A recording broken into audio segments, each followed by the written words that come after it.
وہاں پہ تشدد کیا جاتا ہے، وہاں پہ خواتین، آپ کو تھوڑا سا یاد میں کرا دیتا ہوں کہ صنم جوید اور اس کے ساتھ وہ کیا نام تھا دوسری جو لڑکی تھی، جب پولیس اسٹیشن گئی تھی پہلے شروع میں تو ایک دم غائب ہو گئے تھے، وہاں سے رابطہ ختم ہو گیا تھا، اور جب رابطہ ختم ہو گیا تھا دونوں کا تو پھر دوبارہ رابطہ شروع ہوا تھا۔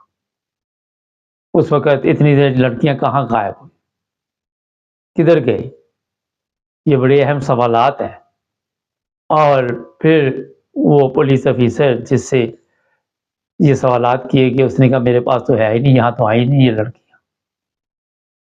یہ سوچنے والی بات ہے، ان لوگوں نے ایسا ظلم کا ایک بازار گرم کیا ہوا ہے کہ اس کا میرا خیال ہے کہ لوگ خود بھی آ کے باہر نہیں بتاتے کہ ان کے اوپر اتنا ظلم ہوا ہے اور ان کے ساتھ زیادتی ہوئی ہے، جنسی زیادتی ہوئی ہے، لڑکیاں بھی نہیں بتاتی۔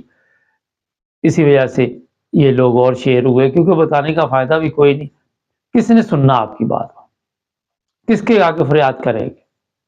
کس کو آپ کہیں گے جا کے؟ کون سنے گا آپ کی بات؟ کون کرے گا آپ کی مدد؟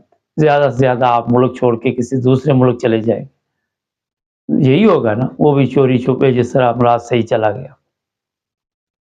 اور پی ٹی آئی کے بے شمار لڑکے جو اس وقت ان کی طویل میں ہے، یہ جو گینگ میں نے آپ کو بتایا یہ تشدد کر رہا ہے وہاں پہ، اور بقول اس وقت سوشل میڈیا کے کئی نوجوانوں کو قتل بھی کر دیا گیا، کئی نوجوانوں کو قتل کر کے۔ پاکستان میں کون سا مسئلہ ہے جہاں مرضی لاش غائب کر دو، وہ کون سا کوئی بعد میں کسی نے انکوائری کرنی؟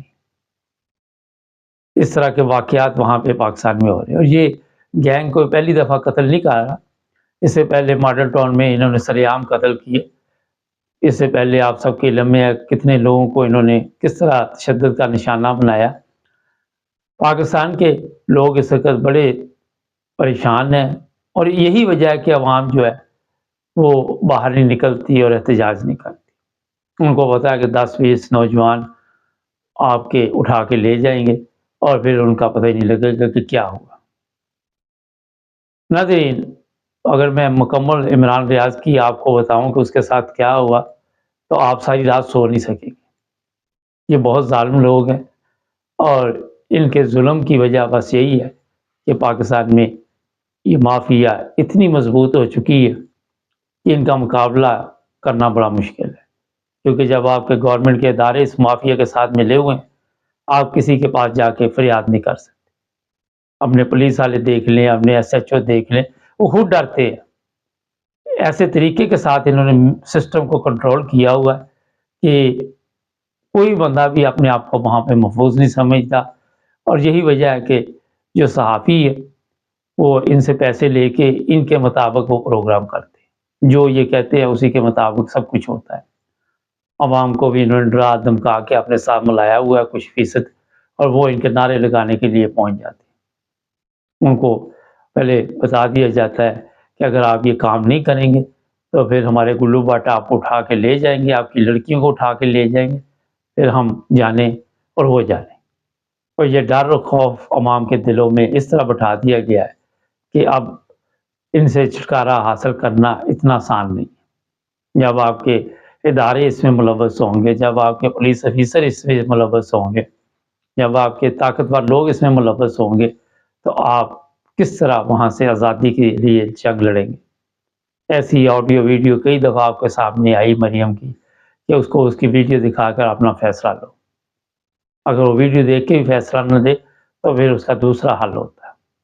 ایسے فیصلے عمران خان کے خلاف لیے جا رہے ہیں، جو اوپر سے آرڈر آتا ہے، فیصلہ محفوظ ہوتا ہے، پھر ان کو بتایا جاتا ہے کہ یہ فیصلہ کرو ورنہ تمہاری خیر نہیں۔ وہ مجبور ہو جاتے ہیں، اور مجبوری میں عمران خان کے خلاف یہ فیصلے ہو رہے ہیں۔ جن لوگوں نے جھوٹے کیس درج کروائے ہوئے ہیں ان کو بھی اسی طرح انہوں نے کنٹرول کیا ہوا ہے کہ عمران خان کے اوپر جھوٹے کیس کرو ورنہ آپ کے اوپر یہ ہم کر دیں گے، وہ کر دیں گے، اور اسی دہشت گردی میں ان لوگوں سے غلط ایف آئی آر درج کرواتے ہیں۔ یہ مکمل جو اس وقت پاکستان کا ماحول بنا ہوا ہے، اسے آپ کہہ سکتے ہیں کہ دہشت گردی کا ماحول ہے۔ آپ سب کو پتہ ہے کہ یہ 40 سال سے قابض لوگ ہیں، اور جن لوگوں کو انہوں نے ساتھ ملایا ہوا ہے وہ ان سے پہلے کے قابض ہیں۔ ناظرین، بڑے ہی افسوسناک واقعات ہے، وہ لوگ خوش قسمت ہیں جو پاکستان سے باہر ہیں، اور وہ جو پاکستان کی نیشنلٹی رکھتے، یورپین نیشنلٹی، امریکن، کینیڈین، وہ ان سے بھی خوش قسمت ہے۔ ہمارے چینل کو سبسکرائب کریں، جڑے رہے ہمارے ساتھ تاکہ اور بھی پروگرام دیکھتے رہیں۔